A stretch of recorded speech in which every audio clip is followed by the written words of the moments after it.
Hello and welcome back to PineClan, where today we're going to do Moon 41 and see what happens. That's a lot of stuff. Firecracker is unsure of how many kids she'll have. So many things could happen to Firecracker and her kids if she kept working. Worried by the consequences of continuing her duties too long, she settled into the nursery.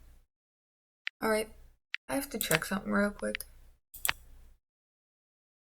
Aaron Paul only has 2 moons of training and is now doing everything by himself with a stomach ache. Sorry about that, little guy. Actually, I might write this down.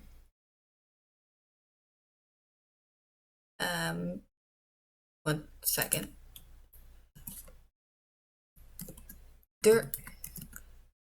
Firecracker decided to move into the nursery on the 2nd moon of her pregnancy, leaving Heron Paw.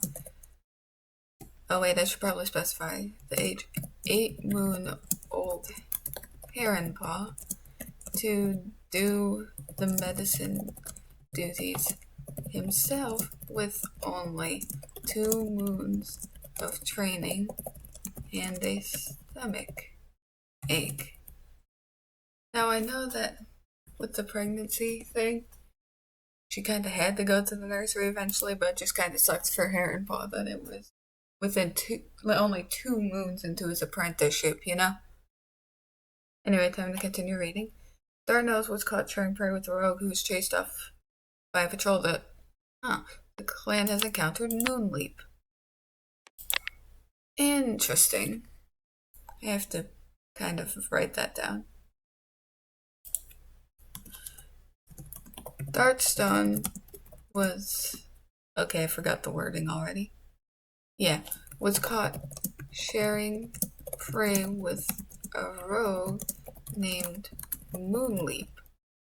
That's also interesting because I'm checking to see how long ago it was. Okay, so Heron Kit was a kid when it happened, but took some it says here on my Moon 37 notes, Heron Kit took some bad weather as a bad omen about Dartstone. And then Heron Paw became an apprentice. And then we found out Dartstone is sharing prey with a rogue. Which is interesting.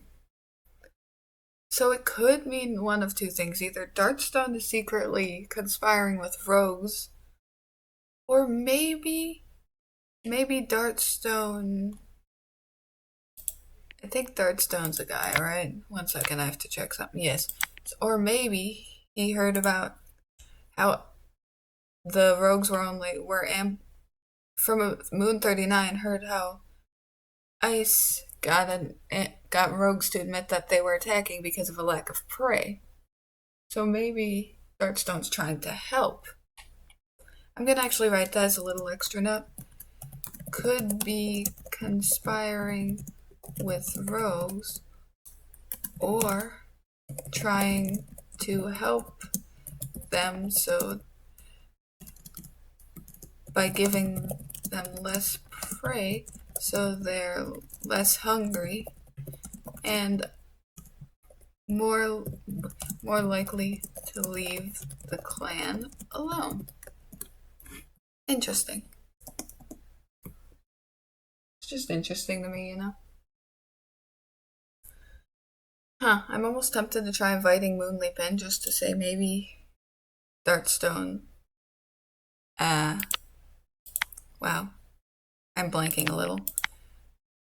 Maybe Dartstone tried to invite Moonleap in. I don't know. I'll try it once. Okay, wait, let me get back on track. Today's proving an interesting moon. Okay, so Keanu's has recovered from heat stroke. Good. Snap has recovered from its dislocated joint. Nice. Dreamy got fleas. Uh-oh. Ripple Kit got heat exhaustion. And Wisteria Kit got stomachache. Kits ain't doing well. Aw, not Ripple Kit getting sick right before his apprentice ceremony. That's next moon. That sucks. Oh boy, there's a lot to read. Excuse me. Looking for higher effects. Buttercup Feather is always happy to be around Moss Glow. High positive effect. Nice, nice. Unless it's something interesting enough. Okay, that's just nice. Tabasco draws a pretty symbol in the sand that Cotton Needle makes sure not to mess up. That's just nice, fun little interaction. Just looking for anything interesting. Or high positive and negative. Pumpkin Star and Pumpkin Quiver heckled another clan at the gathering together. The pumpkins are conspiring. No. Huh. Weavelfur greets Buttercup Feather as they're exiting the Warriors Den. That's just nice because those are two of the founders. Man, I can't believe that the clan has been around for so long. 41 moons. Okay. Trying to look for something else interesting. Stone Apple has big plans for the day, but they're thwarted by Ipsy Glade doing something more important. A negative effect. Oh boy. The old man is bitter. Also, I'm going to hope I don't curse us by saying this, but I'm surprised. I think Pumpkin Star is. I'm surprised Pumpkin Star hasn't lost a life from old age yet. Of course, I hope I didn't watch next move. Pumpkin Star will die, and I'll be like, oops. I hope not, though. Okay. Anyway, continue. See if there's anything of it that I. Of course, these all could be considered interesting later, but for now, I'm just looking for what is interesting at the moment. Pumpkin Quiver claimed to catch the prey that Stagfern caught on their patrol. Oops, that's not good. Okay. Where in the world is this? Stoned Apple laughs a little too long at one of Heatherthorn's jokes. Alright. Oops, that's a negative effect. Firecracker knows the advice Dreamy gave her will be helpful. Huh. I wonder if Dreamy is giving Firecracker some advice on like parenthood, maybe? Considering we have a bar of dislike, which is kind of odd for giving advice, but you know, still, it's interesting. Oak Grove and Pumpkin Quiver learn a skill from each other that they've been envious about. High positive effect. Nice, nice.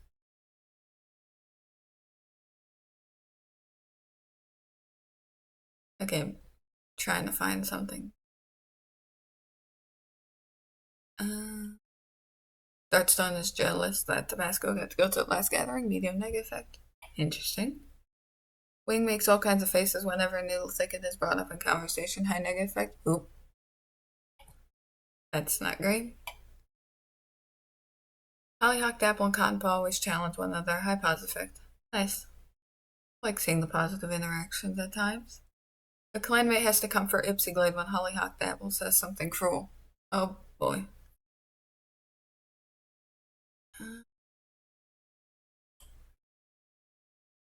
This one is a medium, but Heronpaw takes Keanorus aside when Keanorus is in a debate. Interesting. I don't know. Just keeping an eye on things. Let me see. Stretch Dream checks on Keanorus every day. High positive effect. Nice. Ice learns that Stretch Dream has been using it for something. An effect. Ouch. That must suck. Ice offers to groom a hard to reach place for a Wisteria kid who thanks him earnestly. Dreamy always assumes the worst of Stretch Dream. High negative effect. Oh boy. Dreamy gets hit with waves of envy whenever Heronpaw is laughing with friends. High negative effect. What is it with Dreamy having beef today? Okay, I'm just looking. Okay. Heronpaw and Stoned Apple always challenge one another. High positive effect. Nice. There we go. Okay, so I'm just moving this back so I don't have to worry about later. Pumpkin Star dreams about being a warrior tiger clan. Scorch Munch is eating some fresh kill. Firecracker saw a pair of two legs near camp. I don't know how. considering you should be in the nursery, but alright. Hair and Paw had a nice chat with the cat from another clan at the border. Buttercup Feather tries to breathe deeply to no avail. Stretchstream saw a two-legged kid playing with a kitty pet. Stretchstream's gonna be an elder. Or not an elder, but, well, elder senior? You know what I mean, not like an elder, but old, you know. The sprite's gonna change. Ice leaves camp, not telling anyone what he's planning to do. Interesting, I'm actually gonna write that down, just in case. Ice sneaks out of camp without telling anyone what he's planning to do. Just something to keep an eye on, I suppose. Snap refuses to take training seriously. Oh boy. Noodle Thicket sharpens her claws. Ipsy Glade plans to visit the medicine cat. Wing wishes she could take the day off. Fair enough. Kettlinger Path is also sharpening her claws. Weevil Fur sharing tongues with Twig Petal. I'm trying to remember, is Twig Petal your kit? Yes. Hollyhocked Apple and Twig Petal. Yes. Okay. Thought I was right, but I had to check. Yanris is repairing one of the camp walls. Dreamy wonders what became of her two legs. Lee Freckles conducting a rather rigorous training session for the younger warriors. Gold Dawn is enjoying the sounds of nature. It's nice when you're sick, I suppose. Hubert purrs as a cool breeze hits her. Cotton Needle is laughing at a dog stuck behind a two-leg fence. Really, Cotton Needle? Lintart heard someone say something that reminded him of his lost home. Oh. Tabasco is reflecting on how different her life is now.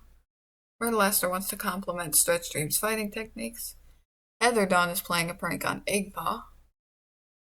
Pumpkin Quiver is bragging to everyone. Oak Grove is debating swimming to cool down. Mossglove frowns at Pumpkin Quiver for spending the whole morning grooming. Oop. Stagfern saw a kitty pet rolling around the two-leg garden. Shade Mask can't get anything done with this heat, fair enough. Dartstone ate a mouse while on patrol. Hollyhocked Apple is on a walk out in the territory. Twig Petal daydreams about being a warrior in Lion Clan. Rootpaw is sharing tongues with Wisteria Kid. Bleakpaw daydreams about having a mate and kids someday. Eggpaw is asking for extra training. Orchid Paw daydreams about being a warrior in Leopard Clan. Cotton Paw's thinking about how awful kitty pet food must taste. Stone Dapple is wondering what living with two legs must be like. Ripple Kid can't get anything done with this heat, fair enough. Wisteria Kid wonders what his warrior name will be. Oof. Also, Darkstone is proving to be such an interesting character. Also, I'm just checking on how Pumpkin Star's romance, or lack of romance, love life is going. Scorchmunch just continues to hate Gold Dawn with every fiber of her being, I fear. Huh.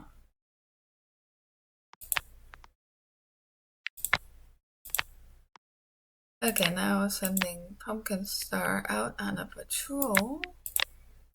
Scent of a large dog. He's ambitious, so unfortunately probably would. They don't feel like they have the skill or power to take on the dog single pod, but Pumpkin Star would give their life for PineClan. They charge in courageously to lead the dog away from PineClan territory. Each booming bark could be the herald of their doom. Even each rancid breath the last thing they might ever smell, but somehow, limbs and lungs burning, they eventually leap to refuge. Nice. Need to send someone with Hair and Paw. Probably the deputy.